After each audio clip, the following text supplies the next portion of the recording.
Welcome back to the Game Pad Saga Podcast. I hope you listeners are doing well out there. Here's part 2 of our Street Fighter episode. I hope you enjoy. And now a word from our sponsor. You know what, brother?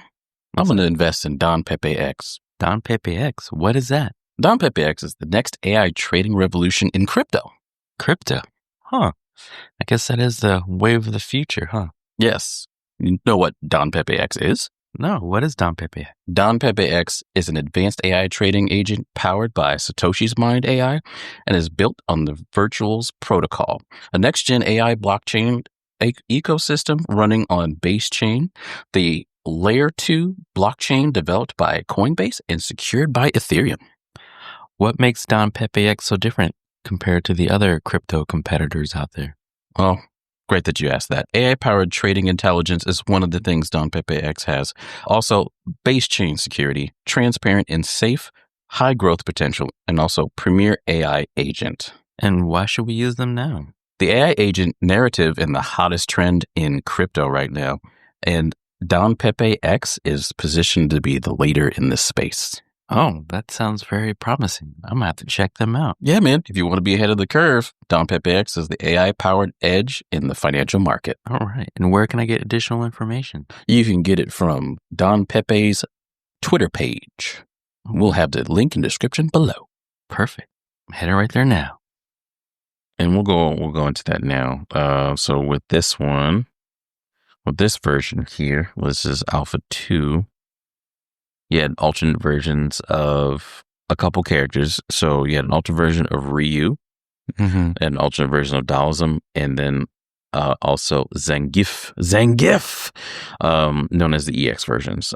So they would be their evil versions, I guess. The only person that would truly have his evil version would be Ryu, because he was battling the Dark Hado is what it was called.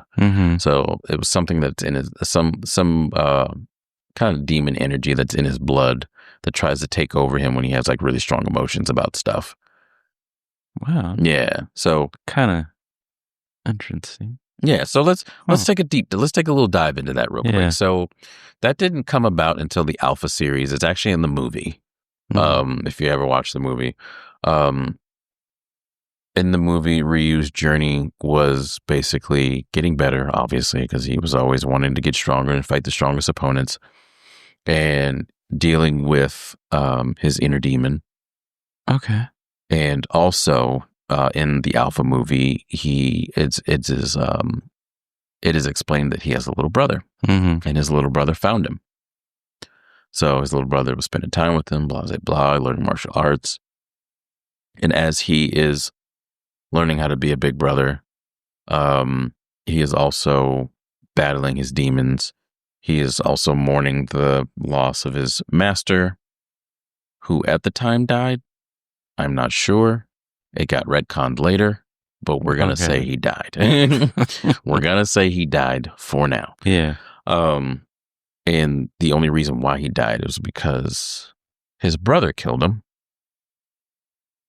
Yes. So not Ryu's brother. Not Ryu's brother. His master. His master, Goki is his name. Brother. Huh. Goki. Him and Ken learned under him, and Goki's brother learned under the same tutelage of the martial art that they used, but his brother also battled with the Dark Hado. So it kind of makes you think, is Master Goki and Ryu somewhat related? Well, it's something to go down and find out. Maybe it's just if you learn that martial art is when you develop this, right? Yeah. So I guess it's up to you all to know or to leave that to your imagination. I think they kind of did that. I don't know if they really touched on it or not. In the comment section, let us know if they did. But guess who Master Goki brother was? I'm not sure. Akuma. Okay, that's why he makes an appearance, but his name pops up. I've seen his name pop up. I've seen like his image, but never really knew who he was. Right. I was like, who is this guy? Right. When he popped up, I remember when he popped up before, and you only can find it in magazines. You didn't have internet at the time, and everything was through the grapevine. That was so cool about Street Fighter, though. Like whenever something weird or something came up or something like that, or something was added in the game, you just never knew until either you played it or someone told you about it. It's like, oh my God, I gotta know, I gotta do this, I gotta find out. Now you can go on YouTube and be like, well, I just spoiled it for myself. Who cares? It's instant gratification at this point. Right. But I think Street Fighter was really good at doing that. Just for our demographic and kind of keeping us like wanting more. Yeah. So let's see. So Evil Ryu is in there. Basically that's where the Dark Hado is. Street Fighter Alpha, the movie, was basically that in a nutshell. And if y'all haven't seen the movie, I'm not gonna do too much spoilers, but that's pretty much how the movie is and what he's facing. Pretty cool fight scenes. Kind of gets weird at some point. I'm just like, wait, what happened now? Like I've watched it so many different times, and I'm like, I still don't understand what's going on here. What happened? Yeah, but I mean, maybe it's just not for me to understand, So we did get some new characters. Did we get some new characters in Alpha 2? I don't think we did. I think we got a couple different characters. So we got, I think Kamei is in this one. Kamei was introduced. Yeah. Okay. I would always see like people cosplaying as that person. Kamei? Yeah. Because Kamei is the shit. She's like my second favorite. I was like, where is this person from? Why does everyone want to cosplay? But now it makes sense. Yeah, it makes sense. Makes perfect sense. There is a mode that came about. It's called Dramatic Battle for Alpha 2. So you could actually do 2v1 matches. Why would you want to? This is pretty cool. Why not? I guess. You can do 2v1 matches. You can do challenging, I guess. Yeah. Yeah. Well, no, you had the extra character. You played against the CPU. But they kind of buffed them a little bit, so it's a little harder to try to take them out. But that's pretty much it. Like I said, they pretty much did. It's just a huge update, but Alpha 3, however, again, this was the actual sequel to both of those. Excuse me. And also they added a lot of different stuff. Added fighters. They added a couple of different modes. And then also they added different ways to play the game. So, so you had 3 different gauges of a super meter that you could do. You can do, I think without looking, I think it's Aism, Vism, and Xism. Aism being the standard one. Aism was, and then also, I forgot, Aism in America for Alphaism, was Zism in Japan, Zeroism. Okay. So it was basically this standard way to play. So you had your gauge, your super meter, and you had 3 levels to your super meter. So you can do a level 1, a level 2, or a level 3. So were they different moves or different as in different in the amount of damage? Okay. There were there are some moves that are only level 3. You can't do in a level 1. Okay. All right. Certain moves were So you had that. So there was a 3-level super combo gauge. You had Xism, which displayed basically, what was it? If I remember correctly, it was a single meter. So I think you got some different things off of that, but your supers were super powerful. And then you had Vism, or variable styles, what they called it. Basically, Vism gave you custom combos. So you could do like a light punch, light kick, medium punch, right? Or anything that went into like a 1, 2, 3, you could do it repeatedly. And so you go 1, 2, 3, and then that first punch would hit 3 times. Okay. The second hit would hit another 3 times, and the third hit would hit another 3 times. So as long as you found something that's strung together, you could do some pretty massive damage. So they had some things where you couldn't do with the games. You could, with the isms, right? Yeah. So with the X-ism, what the heck? Sorry, that was a bug. With the X-ism, you could not air block. And you could not perform the alpha counter. And you can only use one super combo move in its powerful level 3 version. So, I guess these different levels, was it like you charge 1 meter? So it's like 1 bar, right? Yeah. But each bar has like a stopping point. So when you hit that stopping point, what happens is that part of the bar will start blinking. And when it blinks, that means you can use your super. You can use a level 1 super. Okay. All right. If it blinks to the second one, okay, you can use a level 2 super now. So even if it's just a level 2 super and it takes, and I'm just giving you a general consensus, it doesn't sound like it's like that. It says you can only use 1 super move in its powerful 3 levels. No, okay, you can use it. You can do 1, 2, and 3. So say for instance, you have 2 blinking spots now on your meter. You can do a level 1 and still have 1 left over. Okay. Yeah, that was my next question, but now it makes sense. But if you use level 2, it depletes your entire meter. Yeah, if you're at a level 2 and you do a level 2, then it depletes it. If you do a level 3 and it's meant to be a level 3 super, it just takes the whole thing out. And then to activate V-ism combos, basically the player has to press both kick punch buttons of the same strength. So light punch, light kick, or medium punch, medium kick. X-ism has the highest attack power, but the least defense. A-ism has more attack power than V-ism and a similar level of defense. All 3 modes of variations of movesets of each character, adding considerable depth to the gameplay. And I'm reading this off. Normally I don't do that. Right. But it's been a while since I played some of these games, so it's good to refresh myself. In addition, there are hidden modes that add handicaps to the players as well as benefits.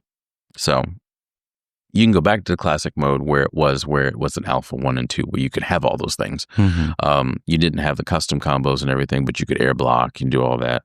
And then let's see. Alpha 3 also introduced the guard power gauge. So you can actually see when your guard is going to break. Okay.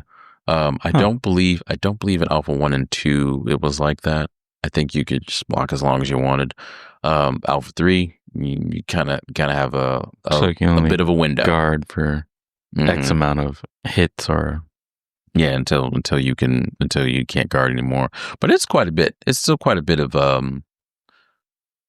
hits that you have to take before it breaks. Yeah. I mean, but it just also depends on what moves they're doing too. Are they using super moves on you? Or are they putting normal special moves on you, or comboing into them well? Then it'll go away pretty quickly. I'm sure you always have that one person who blocks or holds block the entire time. Yeah, but. Yeah, those people, all you have to do is just grab them. You walk up and you grab. You grab those people. So basically, when the bar shrinks, it breaks, but does refill to its maximum. Worth noting that while in X-ism, the character has the least defense of all modes, it also has the largest guard bar. Vice versa with the V-ism and with the A-ism being in the middle. So the V-ism obviously would be the lesser, and the A-ism will kind of be like basically the standard. Okay. Guard bar varies with characters, such as Zangief has a larger bar because he's a bigger guy. The guard bar does not exist in dramatic battles, which I talked to you about for Alpha 2, which you can do like 2v1, 2v2 battles. I think it's 2v2. Can you do 2v2? I don't know. I can't remember.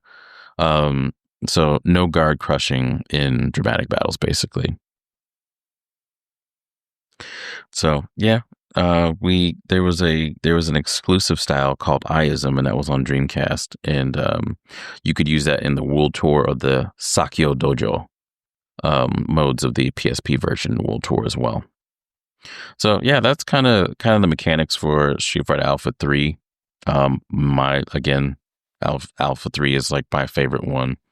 Characters in this was Kame, who came back from Alpha 2, E Honda, Blanca, Balrog, Vega. Mika is in this game, so she is the wrestler. She's the Japanese wrestler, so she's a really big fan of Zangief. Karin, Sakura's rival, and Sakura is also in the game too. I believe she's in the first one. Sakura is for those of you who don't know, I'm talking with my brother here because he's not very familiar. Sakura is a schoolgirl who actually meets Ryu at some point and learns to fight. Like the same style and everything? Yeah, same style. Okay. Yeah. She was like really fascinated with meeting him. She's also in the Alpha movie as well. So really fascinated with meeting him and stuff like that, and wanted to learn to be strong. So that's why she idolized him. Cody from Final Fight actually eventually became the mayor of Metro City. Really? Okay. Because Hagar at that time was the mayor. Was the mayor, yeah. And also a wrestler / Jesse James. Or not Jesse James, Jesse Ventura / Yeah. But yeah. There are 2 characters that are in the game that you cannot play, which are, can you play them? Maybe in like the upper series, like the upper games and stuff like that. Yeah. So Alpha 3 came out with multiple editions as well. Same with Alpha 2, they came out with multiple editions as well. Julie and Junie, who are Shadow Lu dolls. So the Shadow Lu, I don't think we went over this. This is where M. Bison comes into play. Shadow Lu is basically like a crime organization or something? Yeah. Okay. But M. Bison is the leader, but there's a twist to it, but I'm not going to get into it yet. So Bison's in the game, as we know. DJ's in it, Fei Long, T-Hawk, Guile, Shinakuma, Evil Ryu. And these 2 were in like the Saturn versions. And then let's see.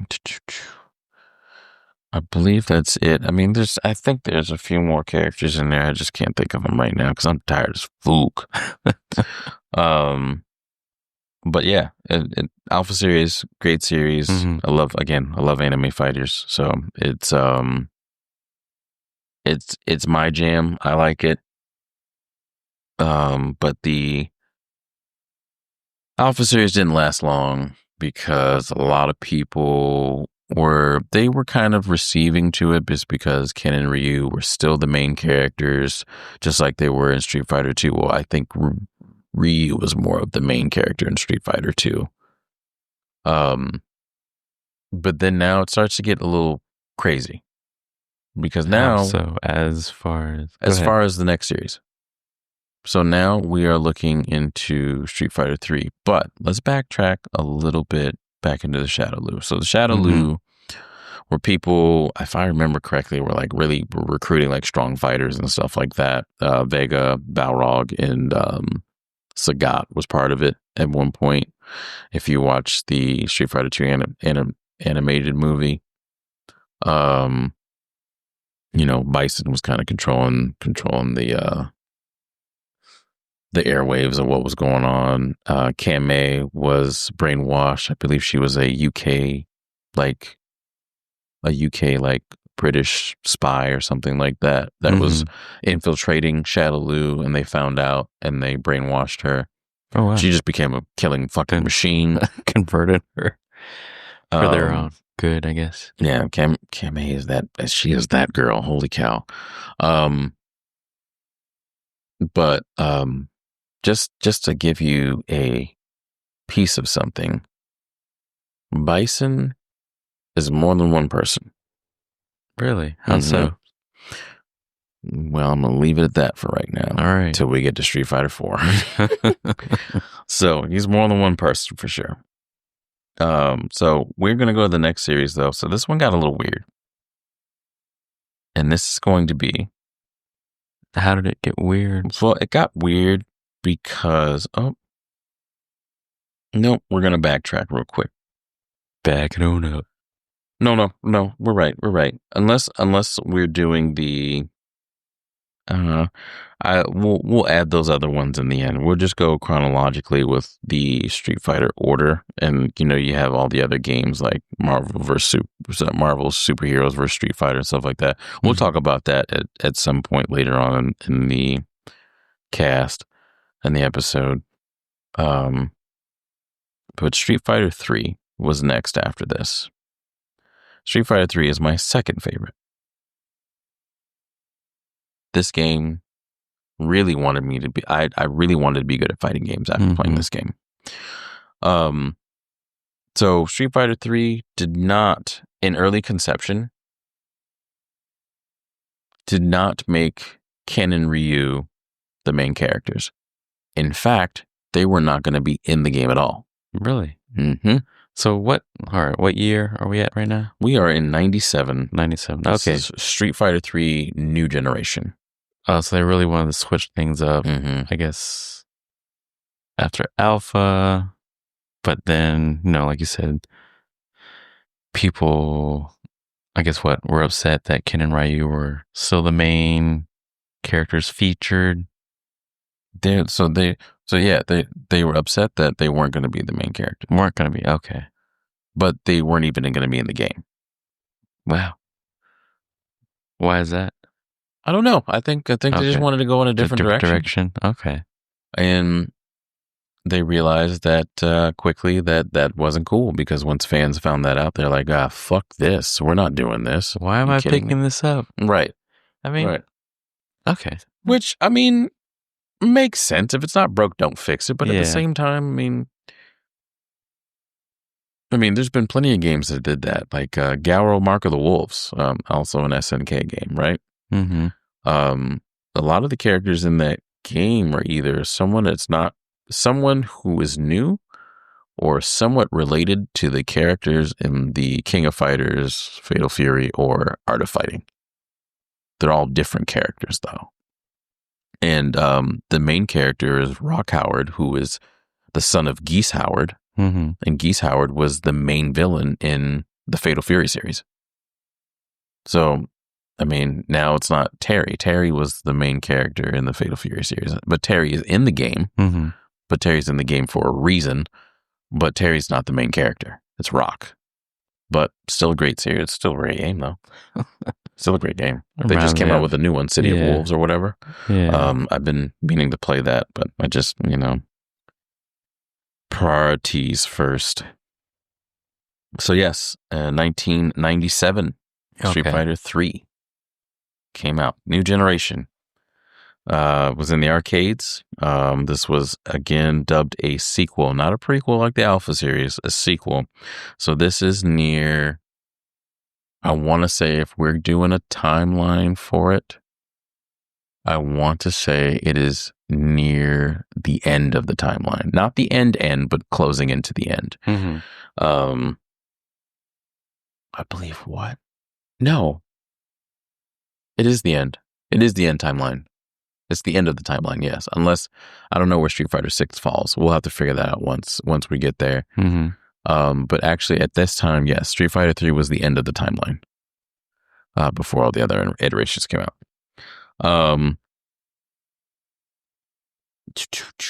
We got Ken and Ryu, again, who are in the game, but not the main character. The main character is actually Alex.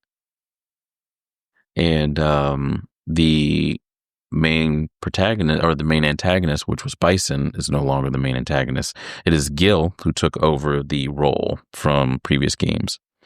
So Gil is part of the group. They call themselves the Illuminati.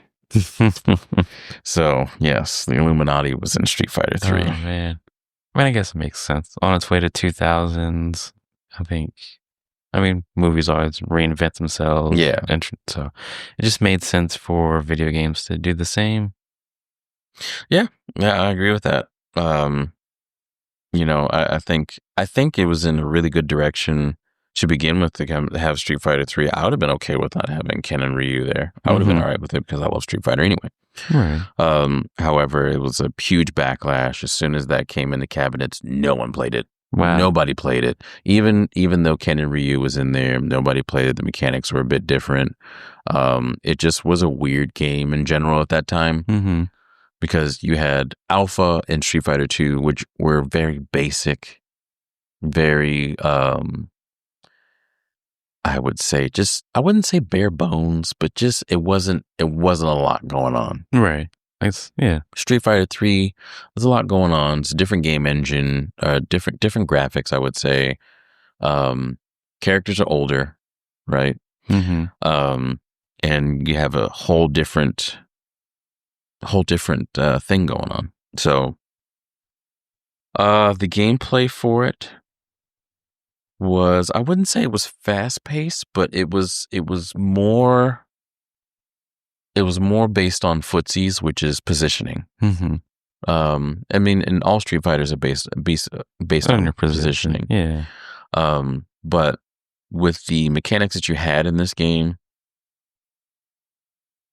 it was more important because now you had more defensive mechanics. You had different super arts. Now you could pick your super arts, and depending on your super art, it gave you kind of like Aism, Vism, Xism, without saying. So some of your supers would give you 3 levels.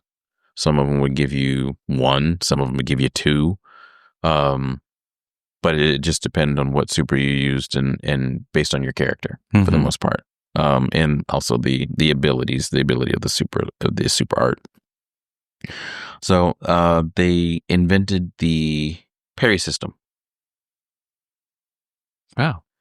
Yeah. So this is when 97, right? Sorry. Yeah. Okay. This is when parrying started. So basically, in a parry, if someone were to punch, if you were to hit back at the right time, you block the punch. Mm-hmm. However, if you hit forward into the punch, it actually created a animation where you parried, and then now you had a free hit. So I guess you can look at it as a drive impact mechanic in some sense, right? Yeah. Cancels their move, but then you get a shot. But dependent on the parry and where you came out with your move, I mean, the other person could still parry itself. Or parry or beat you to the punch still. Mm-hmm. So it was kind of a 50-50. You had to figure out rock, paper, scissors, basically. But I liked that. That's what I liked about Street Fighter 3. Played a lot of that. Me and Jimmy played a hell of a lot of Street Fighter 3. And I think that was the first game actually that we played together that was fighting based that we both liked. I liked Guilty Gear and stuff like that. And he didn't really care for that too much. But yeah, it came out with the pairing based system. So not really similar to the alpha counter, but it's close to it in some degree. Other than that, that was kind of the new thing, and then the graphics changed. That was about it for the most part. And the storyline was based on Alex. The characters that came about in the first one was Ryu, Ken, Alex. Alex was a grappler, so he was basically the replacement to Zangief. Mm-hmm. Zangief! Dudley, replacement to Balrog. He was the boxer.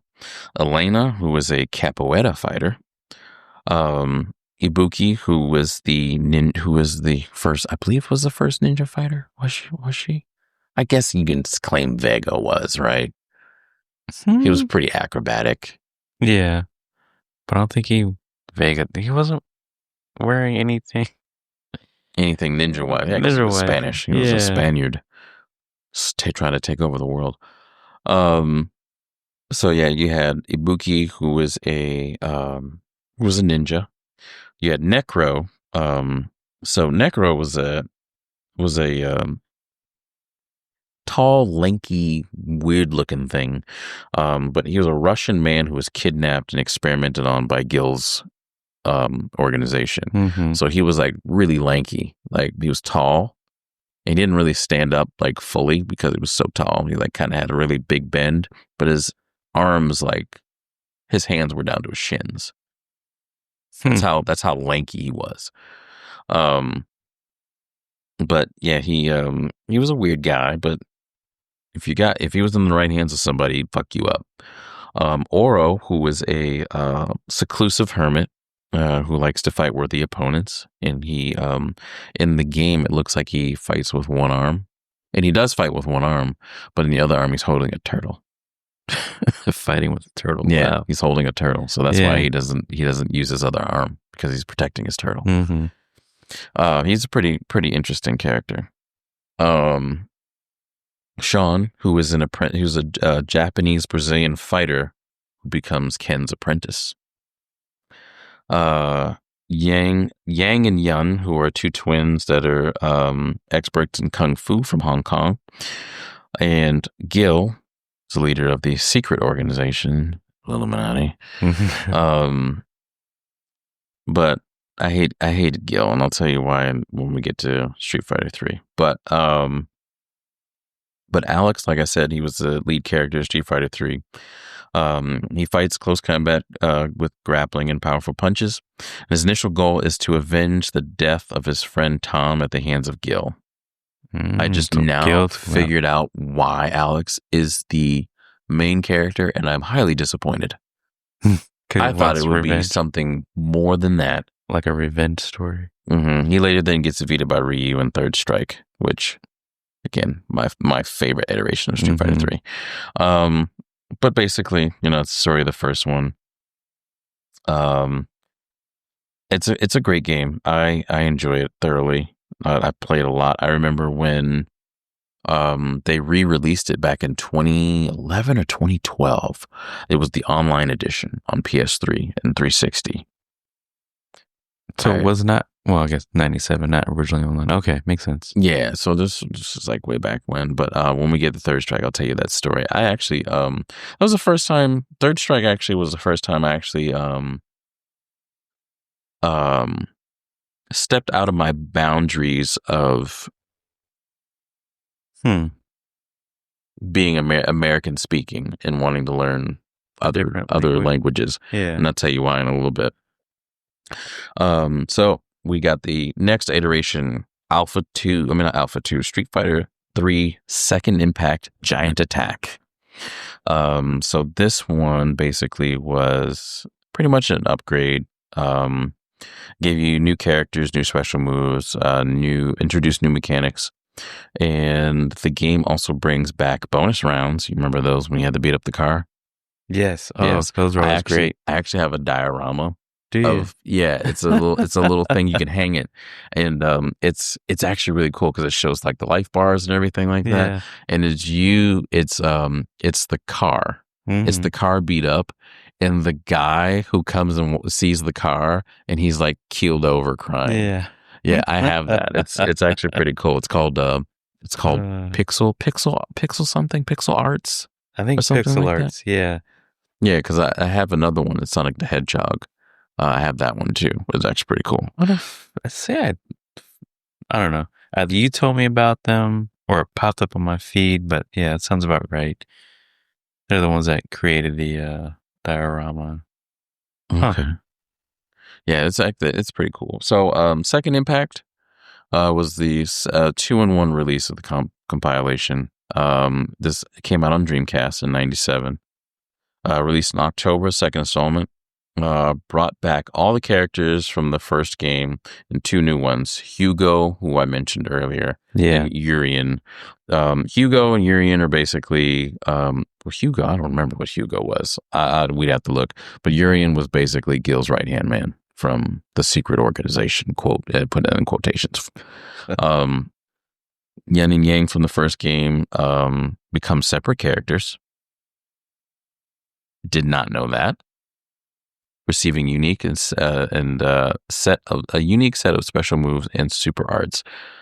Oh wow, I did not know that. reoccurring hidden character Akuma has also returned. It's a secret computer controlled challenger and selectable character, which is good. Mm-hmm. That was awesome. You can also use, I think you can fight Shin Akuma, but you could not use him in the game.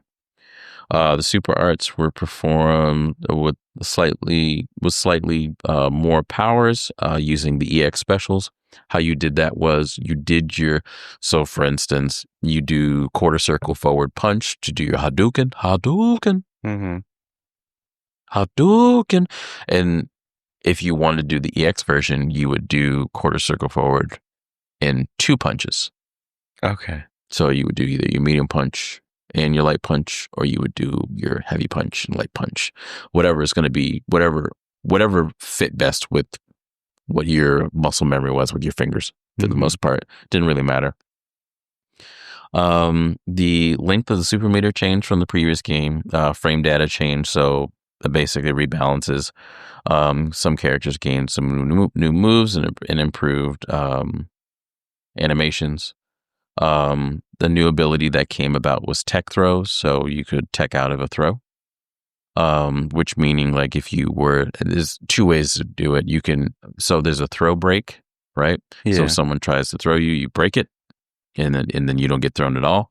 Or if you get thrown, there's a specific window where you either have to press a button or a direction or something like that in order to detect the throw, meaning you would take damage, but you wouldn't take full damage, and your animation shows that you flipped out of that move and you landed on your feet instead of on your back.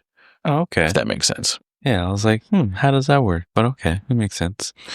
In single player, you go through, you face the challenges, all the rest of that good stuff. In this one, I think in this one, or the start of 3 anyway, or alpha, I guess, if you look at it, specific characters had different dialogue. But in Street Fighter Alpha 3, a lot of the story had dialogue in it. It's just still images and text. And then that was it for the most part, basically. I think it was kind of one of those things where Second Impact and New Generations were basically the same game. But then let's go to Hugo real quick. Let's go to Akuma. So Akuma appears in Second Impact as a secret character and has a non-playable Shin Akuma version, which is the Dark Hado, the evil version. Yeah, okay. the more evil version, I guess you could say. So Hugo was a professional wrestler from Germany, also a crossover from Final Fight. Seeks a short tag team partner, a strong tag team a strong tag team partner for an upcoming tournament, and he is often accompanied by his manager, Poison, which we'll go into that in a minute. Poison is a character that is playable in Street Fighter 4 and 5. However, there was a huge controversy about this character because Poison was now considered a transgender. We did not know about this until Street Fighter 5. I mean, I don't know. Look, it's a fighter. What does it matter? Yeah, I mean, a fictional. I don't know. I've been debating the whole fictional character being a mirror of real life thing recently. Kind of like, I don't know. I didn't really care, to be honest with you. Yeah. I mean, cool. I mean, growing up, obviously, if you played Final Fight, you saw Poison. She was a boss character at one level, and then she was a normal character you fought. And you always thought it was a girl, And years later, now it's like, oh, it's a transgender woman. Whatever. I don't care at this point. I'm just playing the damn game. Right. And I mean, people are, you're entitled to your opinion. So I'm not going to sit here and be like, well, you're wrong for thinking that. Like, no, you can think whatever you want. Just, I guess just be open to things and just understand. I mean, that's all I guess. Yeah. Not all you can do, but what you can do, I guess. I mean, I don't know. And just have some type of, you don't have to agree with it, but just have some type of understanding. Yeah. Like, all right, you know what? I'm not this person. I don't know what this person has to go through. All the rest of that good stuff. And have an open mind. Yeah. Or his mental illness. Like, get the fuck out of here, man. You don't know that. You're mentally ill because you think some things. There you go. You know what I mean? Same thing. Yeah. Yeah. So, I don't know. It is what it is. Just mind your own goddamn business. Just mind your business, man. Mind your business. Mind your business. Just love everybody. You don't gotta like them, but just love them. They're God's creation, you know. So, let's see. Where was I going with this? Oh, so Hugo. We're at Hugo right now, and we just did that one. So then now we're on to Urian. So Urian, I'm just finding this out too. I thought he was just Gil's right-hand man. Actually, it's his younger brother. Holy shit. Who seeks to usurp his brother's leadership as president of their organization. He can manipulate electricity and metal. Yes, he sucks. I hate him. I hate fighting somebody who is really good with Urian. The worst. But yeah, Gil does fire and ice. Okay. Yeah, so he can manipulate fire and ice. Urian can do electricity and metal, which is pretty good. I mean, it's a pretty good combo with electricity and metal. But yeah, that's really the main things for Street Fighter 3 Second Impact. But now on to my favorite one. And mind you, these games came out on Dreamcast and in arcade. You can now play them on, I believe it's called Fightcade on PC. So a lot of these games you can play. You play them for free. Fightcade is really free. For free. Fightcade is something that you will have to download, and then also there is a YouTube video. Excuse me. There is a YouTube video. I believe it's like either the first or second one. If you type in Fightcade archive files, or if you Google it, that video shows up. And like I said, pirate as much as you possibly can, because these places, these video game companies, they just don't care about reserving the goods. They don't. So can you? Let's see. So is it like an emulator? Okay. You can play games in Naomi. So anything from Dreamcast. You can play things for Super Nintendo. What was it? Not Turbo Graphics, but different versions of Naomi, Neo Geo, all those. Okay. You can play them all, and it's not all just strictly fighting games. There's other games on there, but if you want to find a lot of the older fighting games, you'll find them on there. Yeah, but Fightcade, the greatest. I love it. It's automatic online too, so you can play anybody in the world. Oh wow. Yeah, and it has rollback netcode. So yeah, rollback netcode, everybody. Yeah, and you know what? Now it's gotten to a point with fighting games. Oh, if it doesn't have rollback netcode, I don't want to play it. Fair, okay, fair. Yeah. This delayed base netcode was pretty awful for a long time, but it gotten better, and then it only gets better if you have your stuff hardwired. Yes. But if you play somebody who's overseas and they don't have their stuff hardwired, then yeah, it's a pretty shitty game. But even still, if it's rollback netcode and you're in that situation, it's not the greatest. But I don't know. Delayed base netcode wasn't that bad for me, if memory serves. So we are now to the last game of Street Fighter 3, which is Third Strike. My favorite. It was released in 1999. If you remember when we had the Dreamcast, then we rented that game awfully too much. Okay. Yeah, I remember renting it so much, and then finding out how to record gameplay on a Dreamcast. Yeah. Oh wow! By using the VCR. Oh, plugging it through the okay, like doing the picture-in-picture thing. Yeah. I remember I'm like, what? I can do this. Yes. Didn't know that for the longest time. And I tried it, and I was like, yes, this is great. This is great. And then when we didn't have the game, I'd just go back and watch the gameplay. Yeah. Like, man, I mean, I guess that was like your early version of YouTube. I think YouTube was around at that time, but it just wasn't what it is now. Well, that makes sense. YouTube was around like early 2000s. Oh, excuse me. Had a long day. Y'all heard the story this morning or the early this podcast. So Third Strike came out in 2000 or 99 for the arcade cabinets. And then 2000 for the Dreamcast. It was released on PS2 and Xbox in 2004. Now, the characters for this game added a few. So they had all of Second Impact, and then they added 5 other characters. They added Chun-Li.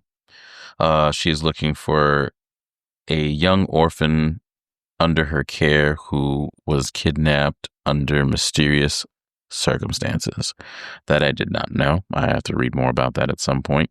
You had Makoto, who is a martial artist, Japanese girl trained under karate. Since her father's death, Makoto's dojo, for the first time, there's a Japanese name I can't pronounce. Isn't that about it, bitch? Yeah. I want to say Rindoken. Rindoken has been floundering, and so she's seeking new challenges to go ahead and restore the school's flourishing state, or to a flourishing state. Q, who is a mysterious figure. So think of Q as a tall man with a mask. So a classier version of Jason from the Jason series. Okay. Walks around with like a trench coat, fedora, and a mask. Just big burly motherfucker. But yeah, basically, and this I'm going to learn about Q because for the longest time I haven't. It's a mysterious figure wearing a mask and an overcoat, was being pursued by the CIA because of sightings around the world near accidents, and he is even thought to have been the cause. While he's been chosen as a playable character, he is a hidden computer controlled opponent in the single player mode. Remy, he's a weird character. He's kind of like a Guile Charlie spinoff. Mm-hmm. He's a long-haired fighter from France wearing a leather jacket and emblazed with an omega. He bears a grudge against all fighters after he and his late sister were abandoned by their father, who decided to go fight. That's a really disappointing storyline. Mm-hmm. Jesus Lord. And then 12, who was a shape-shifting soldier developed by Guild's organization. Wow. 12 is ordered to hunt down his prototype, Necro, the dude with the long arms, as his first mission. So he's going to go hunt him down? Yeah. Jeez. Yeah, well, Necro, I believe, if I'm not mistaken, he can manipulate electricity as well. Yes, he can. So Necro's more of like a tall Blanca. Mm-hmm. So to speak, because he kind of had the same movesets in a sense, and with a hint of Daoism. Okay, I can see that. The hint of Daoism. They kind of go with their characters manipulating electricity and I guess, what was the dragon thing again? Dragon Punch? Not the Dragon Punch. The one... the darkness inside. What was that? Oh, Dark Hado. Dark Hado. Yeah. I guess that was always a thing. Maybe the dark side type thing, but I mean, you've seen Star Wars, you know this. Yeah. So some things I want to point out with Street Fighter 3 Third Strike. If anyone hasn't heard of Evo Moment 37, go check it out right now, because I remember when I was a kid when that was first posted. Mm-hmm. And that's what really, I think that moment is what really wanted me to get that game. And I remember I went and bought the 15th anniversary collection that came with that was Street Fighter 3 Third Strike, and it came with all the Street Fighter 2 editions in one. Oh, wow. Okay. So you could literally play Street Fighter 2 and have all the Street Fighter 2 characters as they played in their respective Street Fighter 2 games. Mm-hmm. So if you could have a hyper fighting Guile, and you could have a let's just say an original Blanca fighting each other. But the Guile would have the hyper fighting abilities as Guile would have the basic. Mm-hmm. I mean, not Guile, Blanca would have the basic. So Evil Moment 37 was probably by far one of my favorite moments, and that's what really wanted me to get that game. And I think, to be honest with you, because no one, again, at that time when Third Strike came out, no one was playing it. No one was playing in the arcades. Well, what was it? 2000, right? Yeah. Internet started to be in everyone's house. We are starting to see a shift.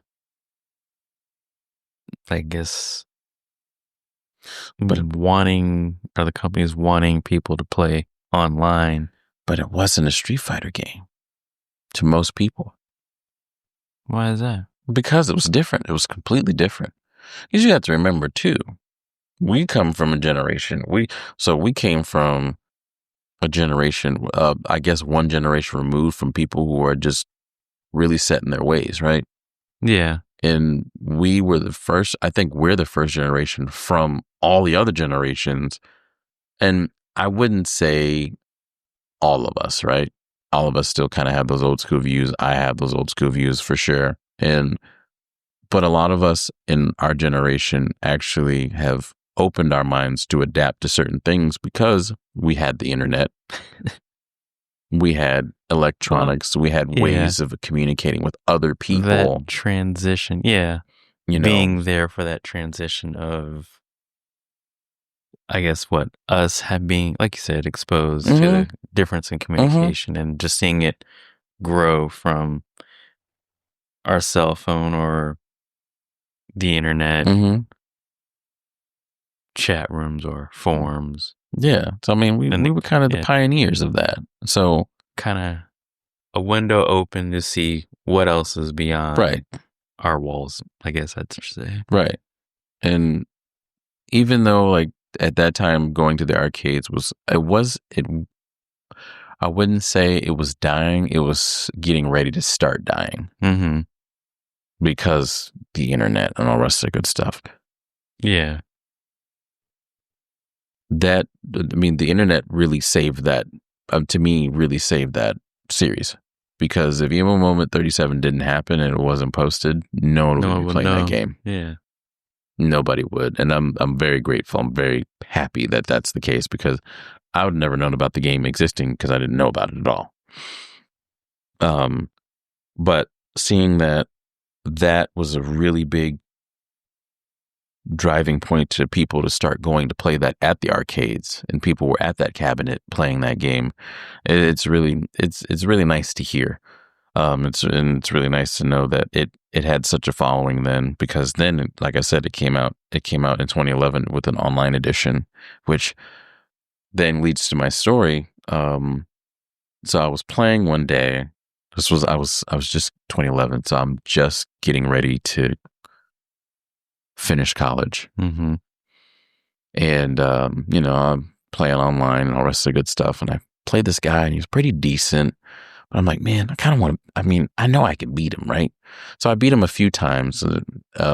After he beat me, the first round, I took the first match, took the second match, I took the third match. Then he started beating me. He's beat me the fourth match. He beat me the fifth match. And I'm like, all right, we're tied. Like, now I'm going to beat him. And then what happened was, we played for a good 2 hours. Oh, wow. And I'm like, oh, shit, 2 hours really just went by. And we were, I sent him a friend request. He sent me and he accepted it. And that was the end of it afterwards. I didn't play for like a couple days. Got back on and I saw him, or he saw me, and he messaged me. Mm-hmm. But he messaged me in, I think it was Brazilian. Okay. Something like that. And I was like, holy shit, what is this guy saying to me? So I had a little Chromebook. So smartly enough, I went and I typed in what he was saying. Translation. Yeah. Was it Portuguese down there? Portuguese isn't Yeah, it's in Brazil. Yeah. Okay. Yeah. Portuguese. That's what it is. Portuguese. And so, I text back. Well, at first, like I was texting back in American or in English. Mm-hmm. And I was like, well, maybe he could read it. I'm not sure. I don't know because I don't know how to speak Portuguese or anything like that. And then that's what prompted me to start like wanting to learn a different language. Yeah, translating and stuff like that. And then writing it back in Portuguese in some way, shape, or form. Their native language. Yeah. And then he tried to start writing back in English. And I thought that was pretty cool because I was like, oh man, that's awesome. Like he's like trying to learn my language and I'm trying to learn his. So, yeah, I thought that was a really cool experience. And that's what made me like Third Strike even more because I met that guy. Unfortunately, we lost touch because, obviously I stopped playing on my PS3. Yeah. And I don't know. I still have it. Maybe I can fire it up and see what his tag was. Yeah, I think you can. For some reason, I think you can. Can you see your messages from the website? Maybe not. I was thinking maybe you can see your message from the PlayStation website. Maybe not. Maybe. I don't know. I have the app, so maybe it'll work that way. I'm not sure. If not, boot up that PS3. I might have to. Because I remember when they were going to take off the PlayStation Store on the PS3. I was like, oh man, I got to boot this up and re-download all my games and stuff like that. I re-downloaded Marvel vs. Capcom 2 on there. Okay, good. I got that. So, but yeah, Third Strike was a very near and dear game to me. Like I said, me and Jimmy had quite a bit of battles when I got that 15th anniversary collection. That was actually the first place I stopped at when I bought that game was I was like, let's go to Jimmy's. So we headed down to Jimmy's. Steve was already there too. So I was like, oh shit, the boys are here. Let's do it. Yeah. Yes. And we played the shit out of that game, man. Played the shit out of that game. Oh my God. I forgot to tell you and everybody else in the world right now. Y'all remember the story when I was talking about our little brother, and he gave away our Marvel vs. Capcom for PlayStation 2. Mm-hmm. Well, Jim Bob was so nice enough to send that thing back. Really? And I have it in possession right now. That's so cool. Marvel vs. Capcom 2 for PlayStation 2. It did drop in price, however, which is great. If someone wants to pick it up now, they don't have to spend a fortune. But just to have that game and knowing that there was like a little over 10,000 copies. Mm-hmm. I'm pretty cool with having something like that, Yes. But no, he had a buddy of his that he needed a little strap for cash. So he was like, I'm selling my games. And I'm like, yo, why would you even sell that? I would be homeless with it. What are you talking about? So yeah, he bought it and he was like, hey man, I'm just gonna go ahead and send you your copy back. And I'm like, no way. That's so cool. Way. Yeah, that is cool, man. I love Jimmy. He's one of the road dogs. He's one of the day ones. Mm-hmm. But I think, and let me know what you want to do. But I think we should stop there. Okay. Yeah. And we'll continue the series. We'll pick it up. We stopped at 3, and then the next one would be 4. So we'll get into that because this is now the next time I'm gonna start getting into more of the lore of everything. Yeah, that's kind of, I don't know. I'm at a point where it's like, oh my God, there's so much out there. Where do I start? Because, like I said, kind of going back and looking at fighting games and getting into the lore. Because before, I'll just play the game for what it was. Like, oh, okay, cool story. Next. But now, as I've gotten older, and now I understand that a lot of these games have like this big backstory.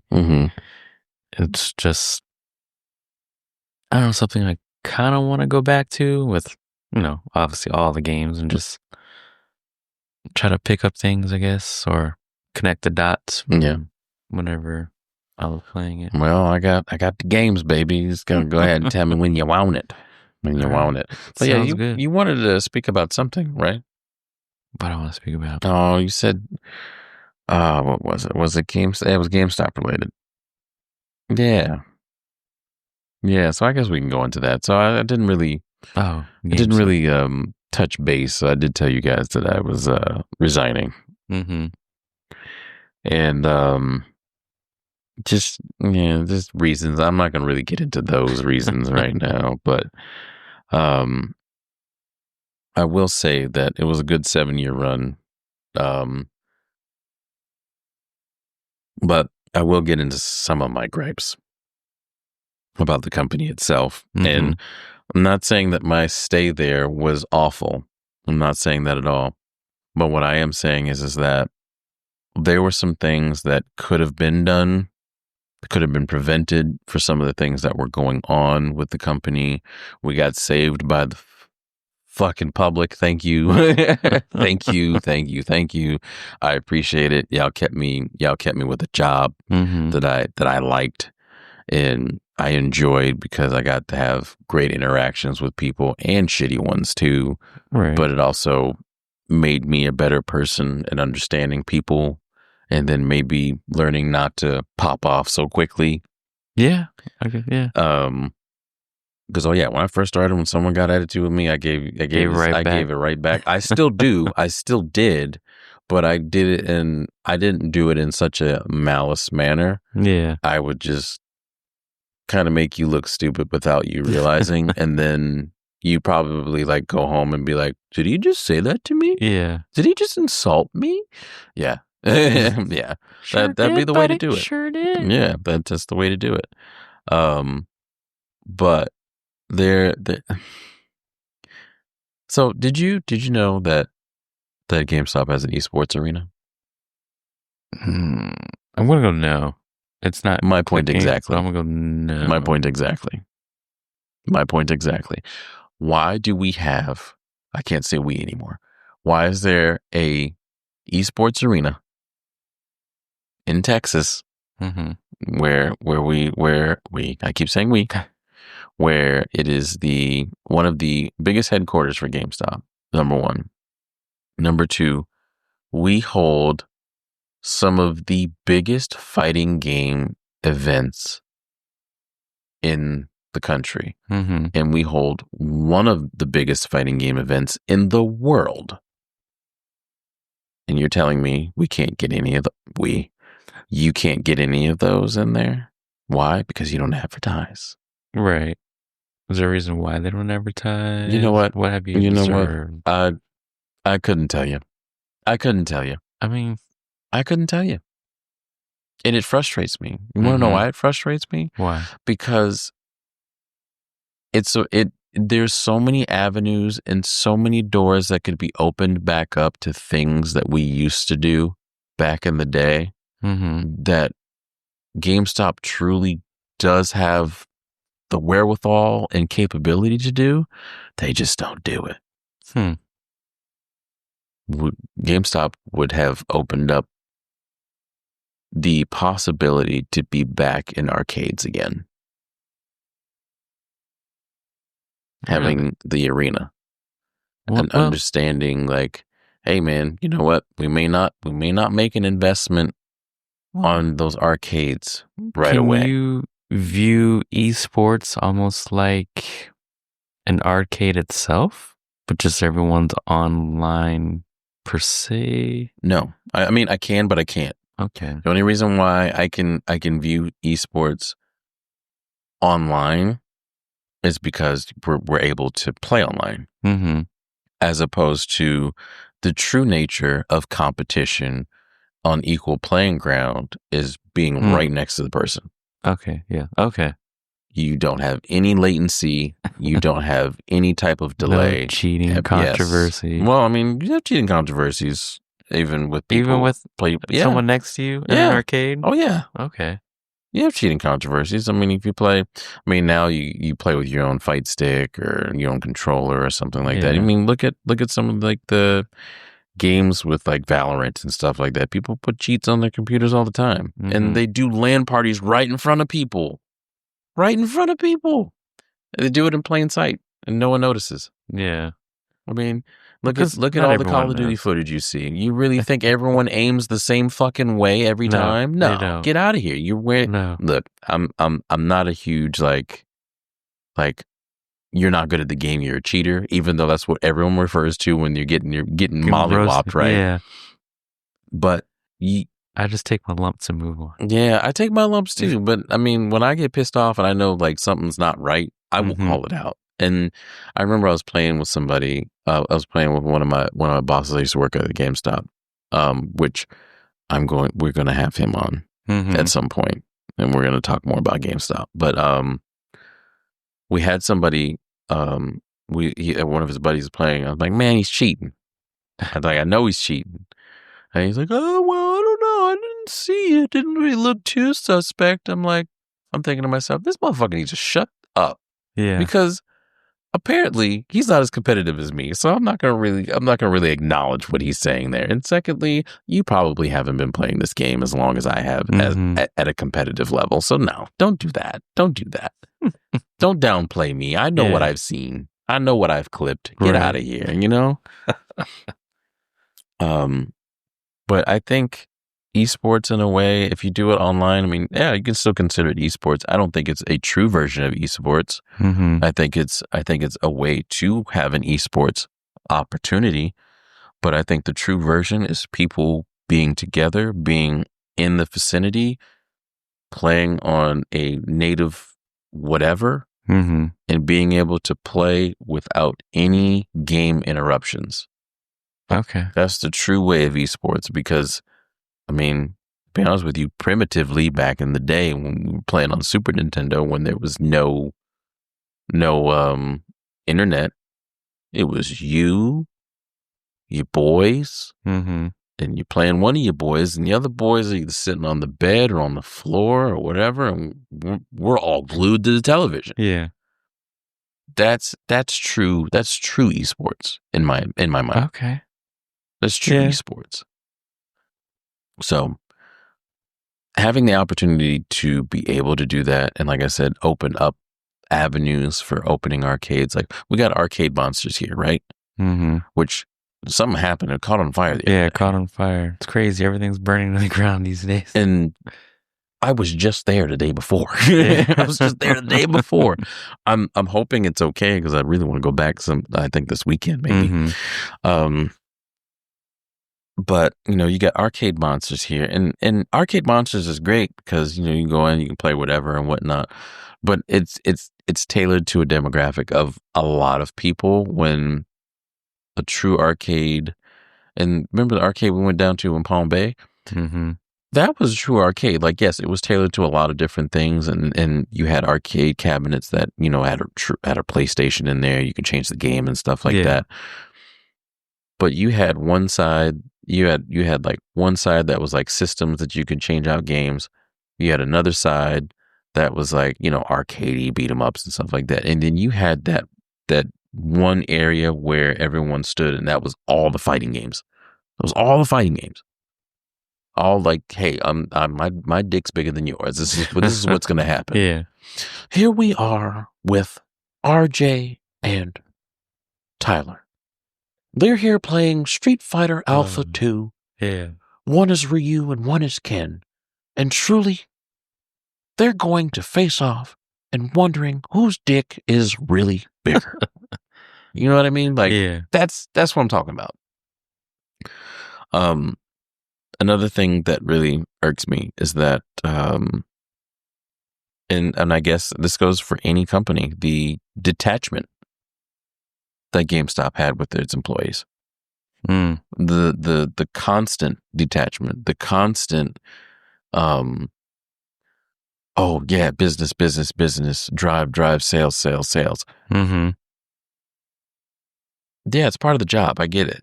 And I was very well at my job. In fact,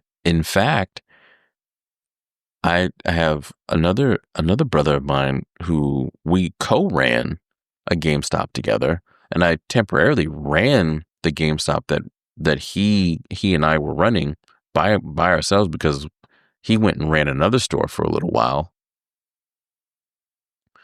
Our store that we had in Iowa City, we were top 25 for 3 fucking months. Oh wow, balling. Out of 4,000 stores. You that's not an easy feat to do. Mm-hmm. It's not an easy feat to do. I'm not somebody that sits here and toots my own horn, but I'm gonna tell you, I'm good at what I do. Whatever it is that I touch, I will be the best at what I do, any way I can, any possible way I can get. Mm-hmm. I will study. I will do whatever it is.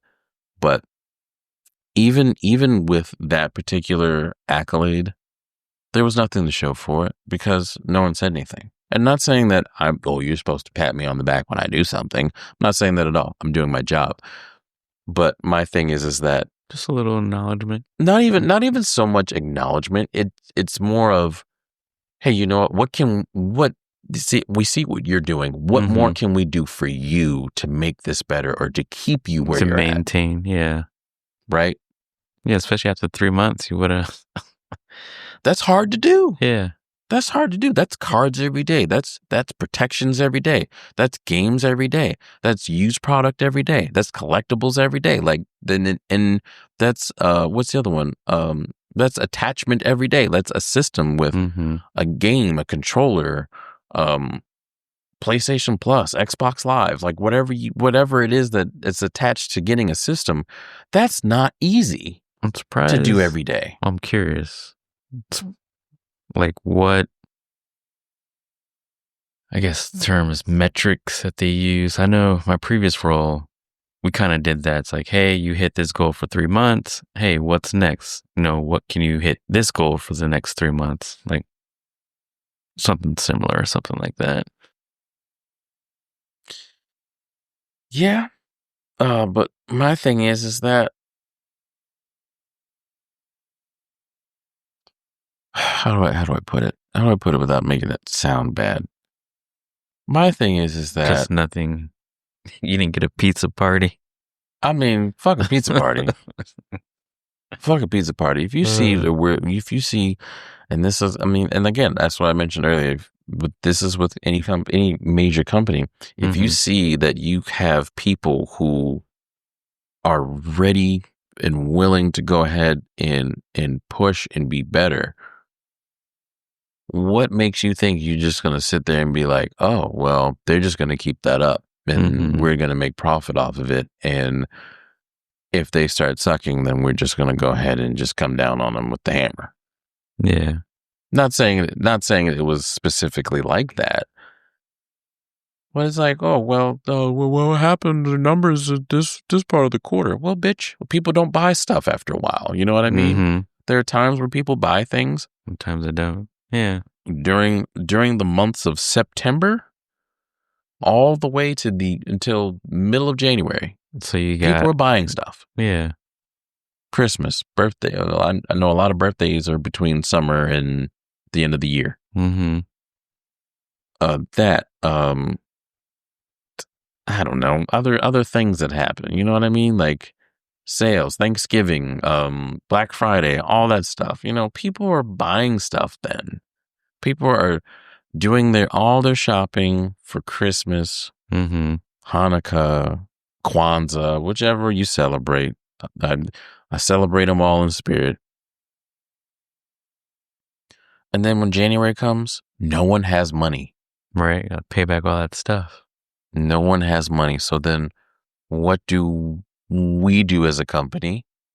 Oh, we just still got to drive people into the ground and buying our membership and all the rest. Because I'm not saying the membership isn't good, because membership has served me quite well. I think there was one year I saved over $2,000 on that membership. Yeah, with everyone saying to me, "Hey, can you get me a PlayStation? Hey, can you give me an Xbox? Send me the money and I will get it for you." But I did. I wasn't the type of person where I was like, "Oh yeah, you're gonna send me another extra $200 for me." For me, service fee. Yeah, right. Yeah. No, bitch, I paid my own money to send it out. Like I paid my $50-$60 to send it out to Shani. Her husband forgot to wait. Her husband wanted a PlayStation.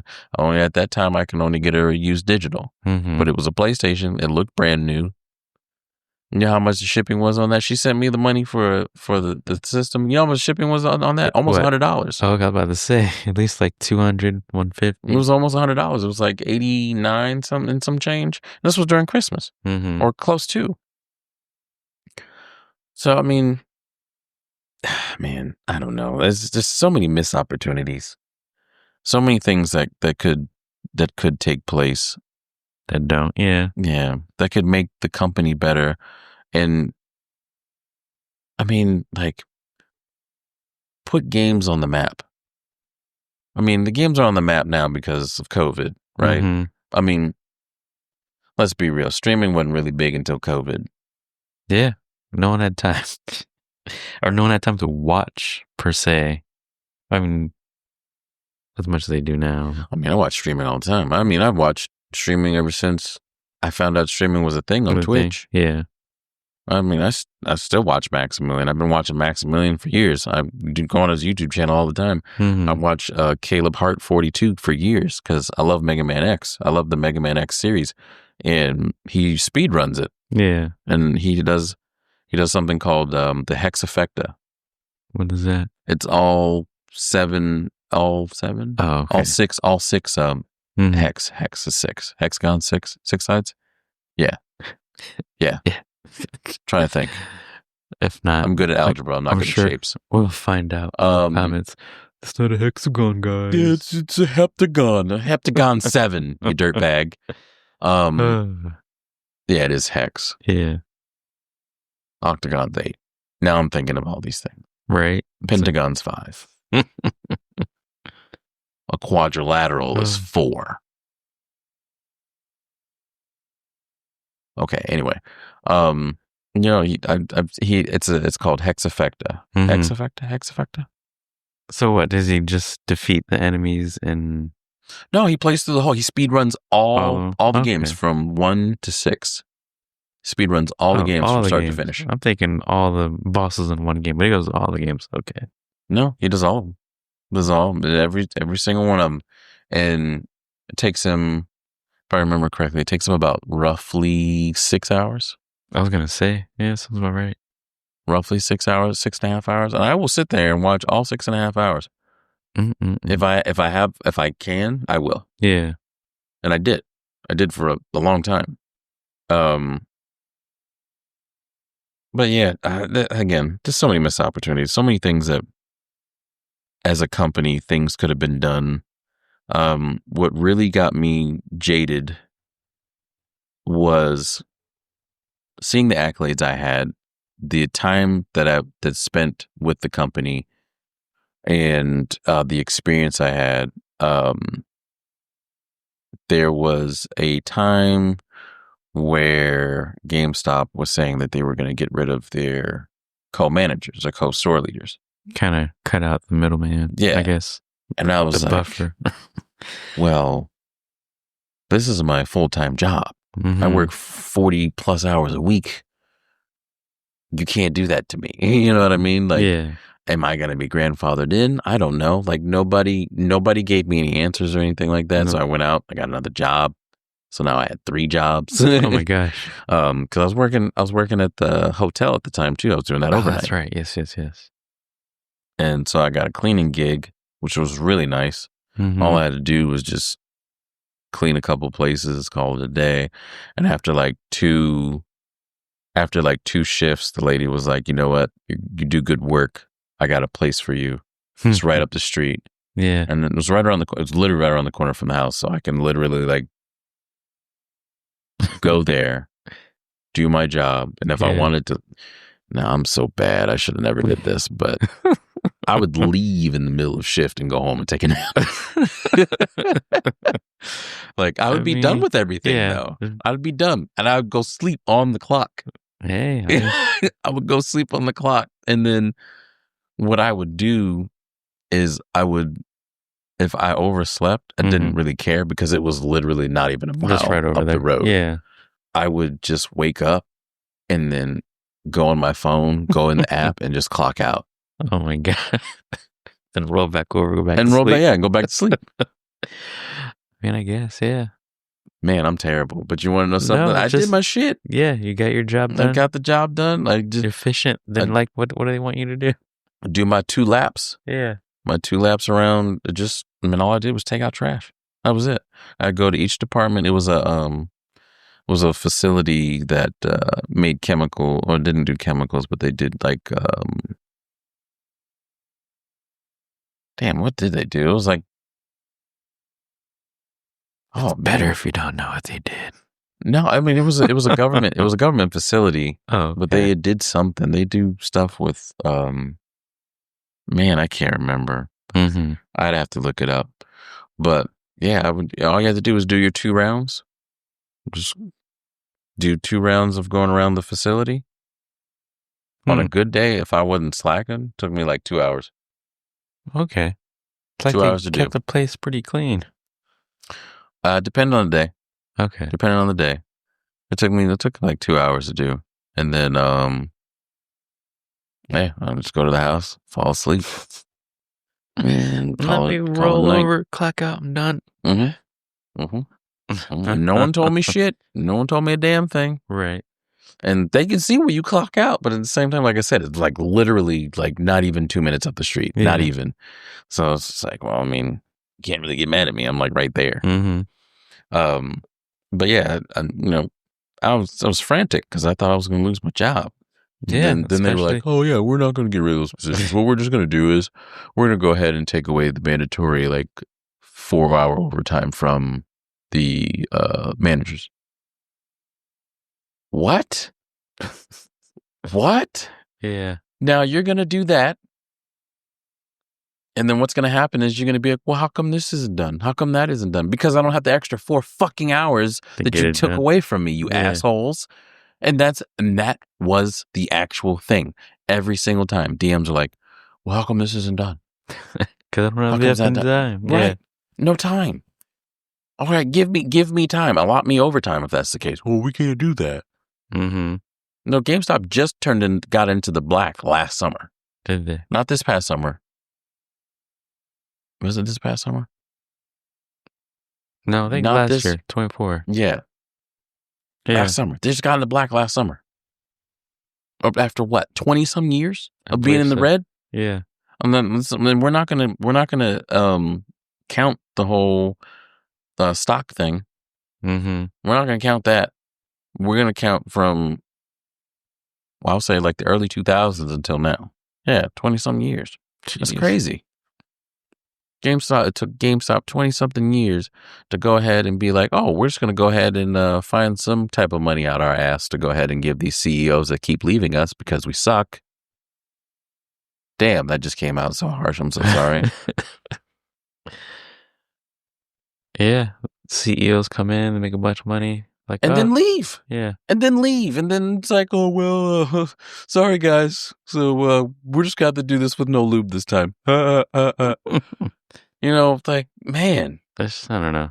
So, yeah. I'm sure that's like a board decision. Someone decides. How do you get my man's from Nintendo and then have him on the board to turn shit around and he leaves? Something's wrong. Yeah. If he's been the face of Nintendo, I can't remember his name. What was his name? It wasn't Bowser, because Bowser's the new guy now. Is it Miyamoto? No, Miyamoto's Miyamoto did he does the games. It's not clicking right now. Let's see. I mean, he does talk on it too, but he produces his games. Damn it, I can't remember his name. I'm trying not to use the but I'm gonna have to. Reggie Fils-Aimé? Yeah. Reggie. How do you have somebody who has showcased Nintendo for years, has put Nintendo on the map with his presentations, and you have him leave? After serving barely a year. Jeez. Flayed? Mm-hmm. Flayed? Like, what the fuck? Who does this? It seems like he wouldn't do what... Including former... Oh. I guess he wouldn't do what they wanted him to do. Interesting. Because he probably had a much better idea than what was going on. Yeah. Look what he has done for Nintendo. It's almost, well, I just looking at a few articles. It's like GameStop wouldn't change their direction, regardless of who they brought in. Right. That's why so many people left. That's why we went through like 6 CEOs in like less than 2 years. Yeah. I keep saying we. I'm not there anymore. I'm not there anymore. But man, I'm telling you, whoever is running the streets up there, there's so many blown opportunities. So many opportunities. I mean, there's still opportunities they can get now, kind of. Not really, because everything's going to digital now. You know, I would give it another 3 to 5 years before we just don't get discs anymore. I'd say 5. I'm gonna go 5. Whenever the next console, if get a console. Oh yeah, we're definitely gonna get a console for sure. I guess it'd just be a streaming device. Yeah, for the most part. At this point, for the most part, I mean, my PC is a streaming device. Then everyone's gonna hate on. Well, I guess Stadia was just because they didn't have any games, but well, Stadia was. I mean, they had third-party games. Stadia just wasn't stable. That's what it was. Yeah, it wasn't stable. It was a very choppy, like the latency wasn't good. It was nothing good about Stadia. Mm-hmm. I remember when Stadia was like advertising and all the rest of the good stuff. See, at least Stadia did something right. People knew about Stadia. Mm-hmm. People knew Stadia was going to be a thing. And then people found out Stadia was going to be terrible. But at least they knew about it. Right. You know what I mean? There's so many things that I remember back in 2018 when I started. Like I remember like the DM Eric. I still been friends with him to this day because he's awesome. I remember he was talking with us about GameStop's thinking about doing cafes and stuff like that. Like fucking cafes? You know how many people love coffee? Yeah, bro. You doing cafes and video games? Stop. What? You gonna bring back the arcade and give us coffee? Yeah. And GameStop could have made their own coffee brand? Nigga. What? What? Come on, man. Just just going through this and just kind of going back and when I first started and hearing these things, and now none of these things are in fruition or never took place. Mm-hmm. And you got all these CEOs leaving, taking money and leaving, and that's money that they could have been paying me and everybody else. Right. Investing into the company. Yeah. Invest in somebody who doesn't care about you, and then go ahead. But here we are down at the totem pole, lowest of the totem pole, getting up, coming to work when we don't want to, and then having to hear, oh, well, you didn't do your task from yesterday. Shut the fuck up, bitch. I don't care about doing your goddamn task. Look at the numbers I did. Look how busy I was. Exactly. You kidding me? God, I'm so angry. That's what it seems like. It's like some people are just so worried about what you didn't do, but you didn't see what you're putting out, the numbers you're achieving. And then even the numbers you're achieving, even if you're hitting the store company goals, they still want you to hit higher. Like, what? Hold up. You don't know how difficult that is. And they probably never will. But you don't know. And then the DMs that somehow got the position without working in a day in their lives at GameStop. Well, I've been a district manager for Best Buy. Best Buy and GameStop are two different fucking entities, my mans. It is. Or girl, whomever, lady, friend, I don't know. Sometimes it's who you know.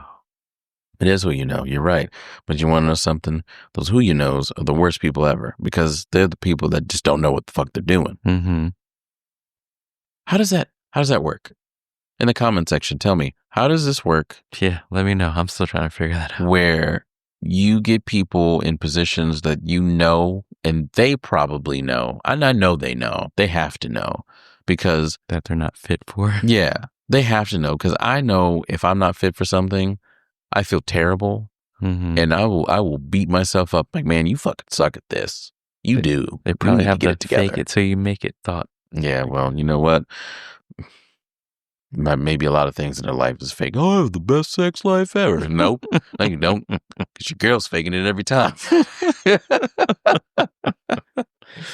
You know? So it's just, man, I don't know.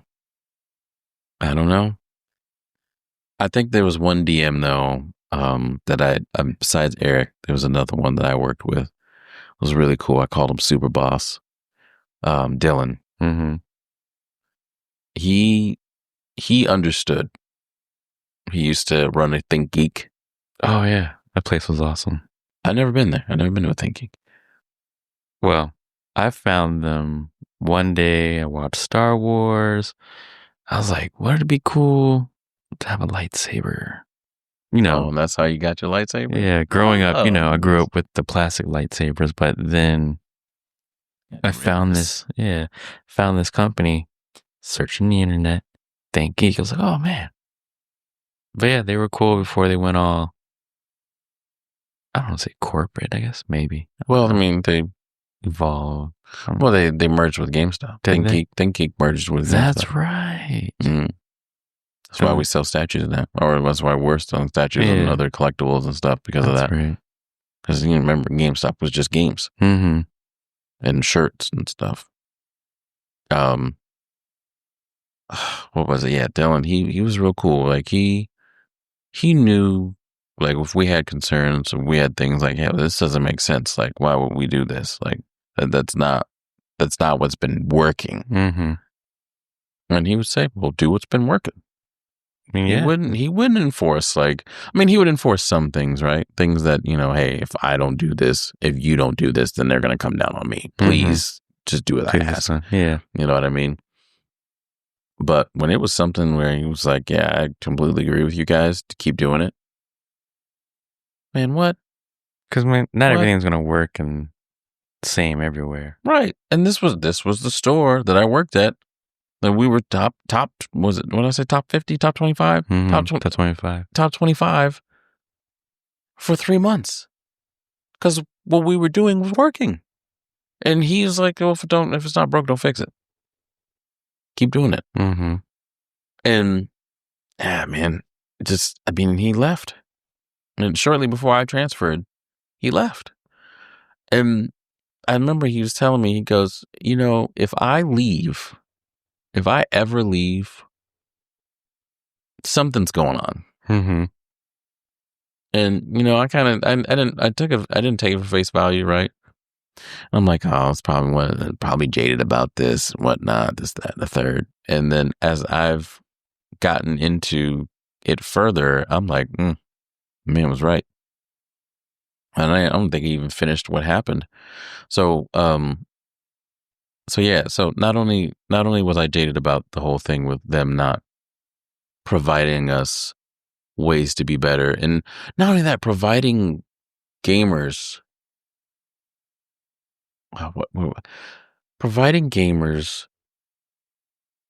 a home, somewhere to go to, right?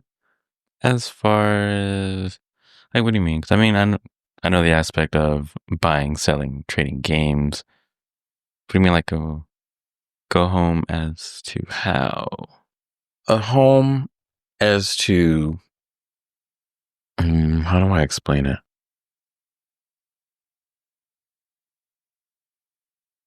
Being more customer friendly. And I'm not talking about me talking to them or anything like that, but just in,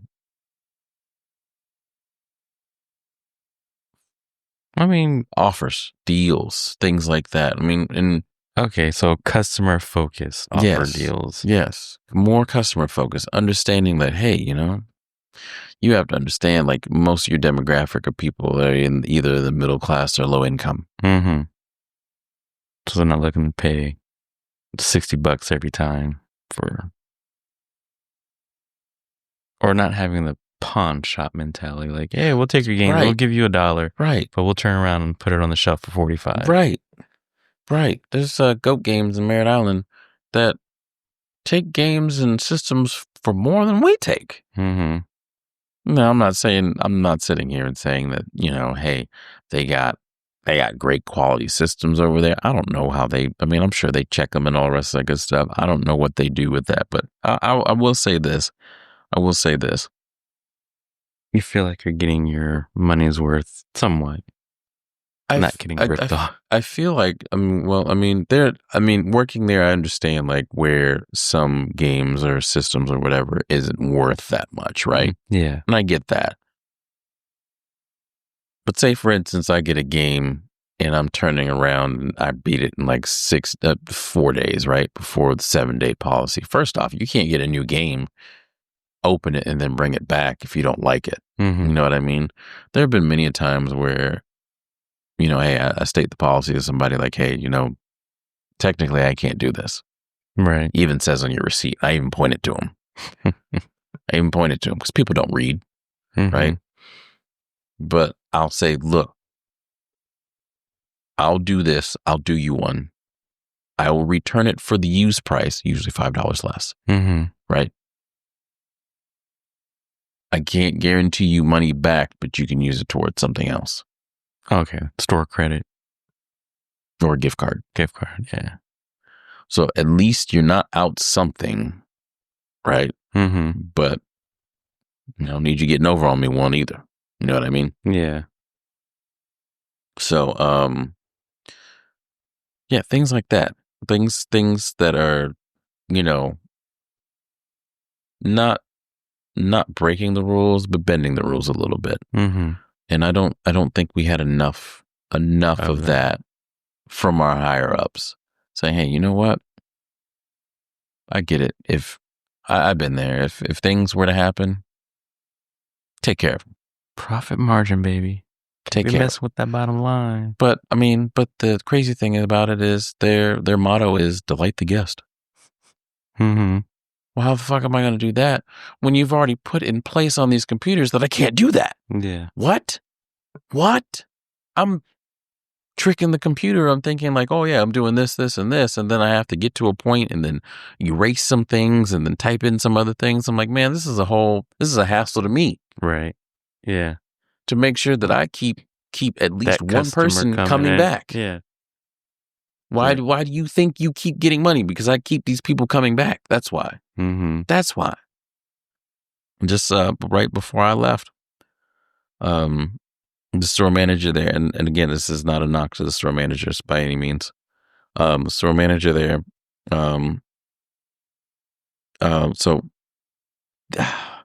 so a coworker of mine was working there at the time, and I had stopped by because I wanted to either rent a game or buy it. I'm not sure. I can't remember. Oh, I bought some pops. That's what it was. And somebody came in and like, hey, I bought this system yesterday, but the controller isn't working, right?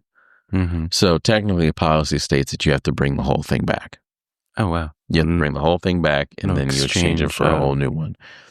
Now, let's be real. How inconveniencing is that for somebody to have all their stuff already loaded, ready to go? They want to go ahead and play their game when they get home. Maybe they didn't play the game a long time. They get home from work. It's been a long day. They just want to take 20 minutes. Just take this one item. Yeah. Play the game. Big inconvenience. Huge inconvenience because you got to do that stuff all over again. Yeah. Not to say either that maybe you forgot your fucking email and you spent like 3 hours trying to find it so that you can get logged in. You know what I mean? Like, I mean, that's a very common thing. But when I was doing, I'm like, all right, yeah, you got the controller. I see you bought it. I'm not gonna hassle you about bringing that thing back in. Does it work fine? Yeah, it does. Okay, cool. So here's the deal. I'm gonna do this for you. We're just gonna do the exchange. I'd leverage it a little bit. This is how I get some of my protections. It's like, hey, if I mean, technically, I can't do this for you, but I will do it if and only if you buy a protection on it. So if it does go out again, then I got you covered. And the next time you can just come back and you just exchange it. Yeah. Yeah. Then sometimes I've turned people away from doing that because it's like, well, I mean, I can't do that for you. And you just want that exchange. Like, nah, I'm good. Just bring the whole thing back. Put me in a fucking dick. I kind of get it. just bring back a controller that's already broken, I guess. So, yeah. You know, because I don't know if you broke it or not. Yeah. Then you just want this free controller. Yeah, you just want a different color or whatever it is. Like, I don't know if you broke that. Mm-hmm. I'm not sure about it, but that's what I would make them do. I'd make them buy the protection, and that's how I would know if it truly was fucked up.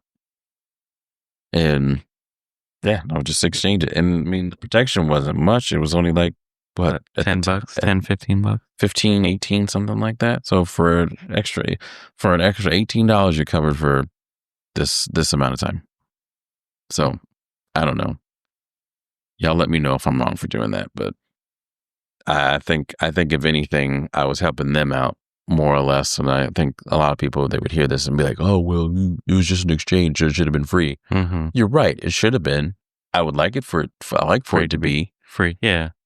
So that, you know, they're happy. But I mean, if you need me to help you, you got to help me in some way, shape, or form. You got to make it look like I did something, you know, not just, oh, you just gave this out for free. Like, because they monitor that. Oh, yeah, I'm sure they would. They monitor that. They monitor the hell out of it. Yeah. I've seen people get canned for doing free stuff all the time.